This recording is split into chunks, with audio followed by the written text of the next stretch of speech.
अभी ना मैं गाड़ी में आ चुका हूँ। आपने एक क्लिप देख लिया होगा है ना, जिसमें मैंने गाड़ी स्टार्ट करी थी और गाड़ी को रेस दी थी। अभी ना मैं फिलहाल अभी एसी में बैठ चुका हूँ। एसी चल रहा है, आराम से मज़ा आ रहा है और ना मेरे को लेटने का दिल चाह रहा है।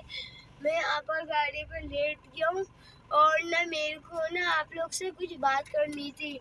जो छोटे बच्चे होते हैं छोटी एज के है ना, उनको ऐसी चीज़ों में गाड़ी वाड़ी में अकेले नहीं बैठने दिया करें। जैसे कि हैंड ब्रेक हो गया, गेयर हो गया, ये चीज़ें लगी हुई होंगी तो उन को नुकसान पहुंचेगा। और ना मैं इसलिए कह रहा हूँ, मेरे चैनल को लाइक, सब्सक्राइब और बेल आइकन दबा दीजिए।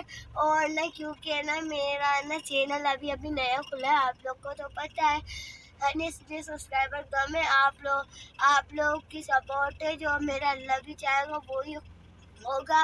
मेरा चैनल चाहे तो आज की आज ही बढ़ सकता है, अगर मेरा अल्लाह नहीं चाहेगा तो मेरा चैनल कुछ भी नहीं होगा। आज की आज यहाँ ही रहेगा, भले कितने भी साल लग जाए।